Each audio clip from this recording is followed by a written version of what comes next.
Hi friends, ಎಲ್ಲರೂ ಹೇಗಿದ್ದೀರಾ? I hope ನೀವು ಚೆನ್ನಾಗಿದ್ದೀರಾ ಅಂತ ತಿಳ್ಕೊಳ್ತೀನಿ. ಇವತ್ತಿನ ವಿಡಿಯೋದಲ್ಲಿ ಎಗ್ ಫ್ರೈಡ್ ಕರಿನ ತುಂಬ ಸಿಂಪಲ್ಲಾಗಿ ಹೇಗೆ ಮನೇಲಿ ಪ್ರಿಪೇರ್ ಮಾಡ್ಕೊಳ್ಳೋದು ಅಂತ ತಿಳಿಸ್ಕೊಡ್ತೀನಿ.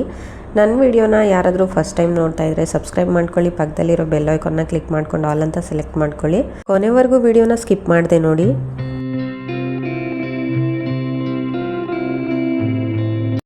ಮೊದಲಿಗೆ ಒಂದು ತಡ್ಕ ಪ್ಯಾನ್ನ ಸ್ಟವ್ ಮೇಲಿಟ್ಟು 2 ಸ್ಪೂನಷ್ಟು ಆಯಿಲ್ನ ಹಾಕ್ಕೊಂಡು ಅದರೊಳಗಡೆ ಒಂದು ಮೊಟ್ಟೆನ ನಾನು ಫುಲ್ ಒಡೆದ್ಬಿಟ್ಟು ಹಾಕ್ಕೊಳ್ತಾ ಇದ್ದೀನಿ.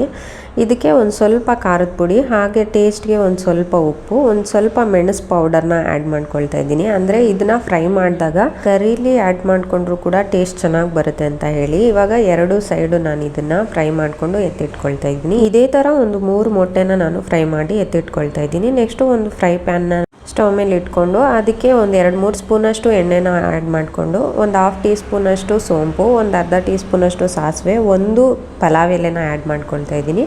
1-2 ಮೀಡಿಯಮ್ ಸೈಜ್ ಈರುಳ್ಳಿನ ತುಂಬ ಸಣ್ಣದಾಗಿ ಕಟ್ ಮಾಡಿ ಇಟ್ಕೊಂಡಿದ್ದೆ, ಅದನ್ನು ಕೂಡ ಆ್ಯಡ್ ಮಾಡ್ಕೊಳ್ತಾ ಇದ್ದೀನಿ. ಒಂದು ಸ್ವಲ್ಪ ಹೊತ್ತು ಫ್ರೈ ಮಾಡ್ಕೊಂಡಾದಮೇಲೆ 1-2 ಹಸಿಮೆಣಸಿನ್ಕಾಯಿನ ಉದ್ದುದ್ದ ಕಟ್ ಮಾಡಿ ಇಟ್ಕೊಂಡಿದ್ದೀನಿ, ಅದನ್ನು ಕೂಡ ಆ್ಯಡ್ ಮಾಡಿಕೊಂಡು ಸ್ವಲ್ಪ ಫ್ರೈ ಮಾಡಿಕೊಂಡು ಆಮೇಲೆ 1 ಟೀ ಸ್ಪೂನಷ್ಟು ಶುಂಠಿ ಬೆಳ್ಳುಳ್ಳಿ ಪೇಸ್ಟ್ನ ಆ್ಯಡ್ ಮಾಡ್ಕೊಳ್ತಾ ಇದ್ದೀನಿ.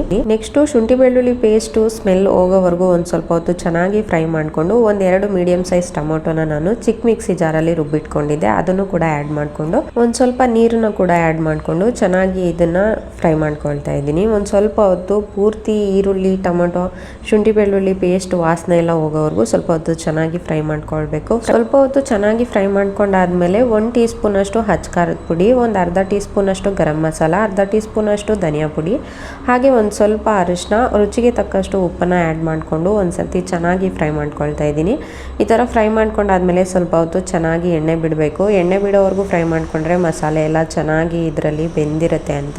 ಮಸಾಲೆ ಎಲ್ಲ ಚೆನ್ನಾಗಿ ಬೆಂದು ಎಣ್ಣೆ ಬಿಟ್ಕೊಳ್ಳೋವರೆಗೂ ಇದನ್ನು ಸ್ವಲ್ಪ ಹೊತ್ತು ಚೆನ್ನಾಗಿ ಫ್ರೈ ಮಾಡ್ಕೊಳ್ತಾ ಇರಬೇಕು. ಎಣ್ಣೆ ಬಿಟ್ಕೊಂಡಾದ್ಮೇಲೆ ಇದಕ್ಕೆ ಲಾಸ್ಟಲ್ಲಿ ಕಟ್ ಮಾಡಿ ಇಟ್ಕೊಂಡಿರೋ ಅಂಥ ಪುದೀನ, ಹಾಗೆ ಕಟ್ ಮಾಡಿ ಇಟ್ಕೊಂಡಿರೋ ಅಂಥ ಕೊತ್ತಂಬರಿ ಸೊಪ್ಪನ್ನು ಆ್ಯಡ್ ಮಾಡಿಕೊಂಡು ಇದನ್ನು ಒಂದು ಸರ್ತಿ ಚೆನ್ನಾಗಿ ಫ್ರೈ ಮಾಡ್ಕೊಳ್ಬೇಕು. ಅಂದರೆ ಒಂದು ಕುದಿ ಬರೋವರೆಗೂ ಇದನ್ನು ಫ್ರೈ ಮಾಡ್ಕೋಬೇಕು. ಅದಾದಮೇಲೆ ಒಂದು ಟೀ ಗ್ಲಾಸಲ್ಲಿ 1/4 ಗ್ಲಾಸಷ್ಟು ನೀರನ್ನು ಆ್ಯಡ್ ಮಾಡಿಕೊಂಡು ಸ್ವಲ್ಪ ಹೊತ್ತು ಕುದಿಸ್ಕೋಬೇಕು. ಅಂದರೆ ಮೊಟ್ಟೆ ಆಲ್ರೆಡಿ ನಾವು ಫ್ರೈ ಮಾಡ್ಕೊಂಡಿರ್ತೀವಿ ಅಲ್ವಾ, ಸೊ ಇದರಲ್ಲಿ ನಾವು ಆ್ಯಡ್ ಮಾಡಿದ್ಮೇಲೆ ತುಂಬ ಹೊತ್ತು ಏನು ಫ್ರೈ ಮಾಡ್ಕೊಳ್ಳೋ ಹಾಗಿರಲ್ಲ. ಮೊದಲೇ ಕರಿ ಕೂಡ ತುಂಬ ಚೆನ್ನಾಗಿ ಬೆಂದಿರುತ್ತೆ, ಸೊ ನಾವು ಬೇಗನೆ ಇದನ್ನು ಪ್ರಿಪೇರ್ ಮಾಡ್ಕೊಳ್ಬಹುದು. ಇವಾಗ ಒಂದು ಸರ್ತಿ ಒಂದು ಕುದಿ ಬಂದಮೇಲೆ ಫ್ರೈ ಮಾಡಿ ಇಟ್ಕೊಂಡಿರೋ ಅಂಥ ಮೊಟ್ಟೆನ ಆ್ಯಡ್ ಮಾಡ್ಕೊಳ್ತಾ ಇದ್ದೀನಿ. ಸ್ವಲ್ಪ ಹೊತ್ತು 2 ಕಡೆ ತಿರುಗಿಸ್ಕೋಬೇಕು, ಅಂದರೆ ಸ್ವಲ್ಪ ಮಸಾಲೆ ಮೊಟ್ಟೆ ಒಳಗಡೆ ಕೂಡ ಇಳಿಲಿ ಅಂತ ಅಷ್ಟೇ. ಅದಾದಮೇಲೆ 2 ಕಡೆ ನಾವು ತಿರುಗಿಸ್ಕೊಂಡು ಸ್ವಲ್ಪ ಒಂದು ನಿಮಿಷ ಒಂದು ಕುದಿ ಬರೋವರೆಗೂ ಬಿಟ್ಟು ಒಂದು ಮುಚ್ಚಳನ ಮುಚ್ಕೊಂಡು ಒಂದು 5 ನಿಮಿಷ ಇದನ್ನು ಕುದಿಸ್ಕೋಬೇಕು. ಅಷ್ಟು ಮಾಡಿಕೊಂಡ್ರೆ ನಮಗೆ ಈ ಎಗ್ ಫ್ರೈಡ್ ಕರಿ ರೆಡಿ ಆಗಿಬಿಡುತ್ತೆ. ಐ ಹೋಪ್ ಇವತ್ತಿನ ವಿಡಿಯೋ ನಿಮಗೆ ಇಷ್ಟ ಆಗಿರುತ್ತೆ ಅಂತ ಅಂದ್ಕೊಳ್ತೀನಿ. ನನ್ನ ಚಾನಲ್ನ ಇನ್ನೂ ಯಾರಾದರೂ ಸಬ್ಸ್ಕ್ರೈಬ್ ಮಾಡ್ಕೊಳ್ಳದೆ ನೋಡ್ತಾ ಇದ್ದರೆ ಪ್ಲೀಸ್ ಸಬ್ಸ್ಕ್ರೈಬ್ ಮಾಡ್ಕೊಳ್ಳಿ, ಪಕ್ಕದಲ್ಲಿರೋ ಬೆಲ್ ಐಕಾನ್ನ ಕ್ಲಿಕ್ ಮಾಡ್ಕೊಂಡು ಆಲ್ ಅಂತ ಸೆಲೆಕ್ಟ್ ಮಾಡ್ಕೊಳ್ಳಿ.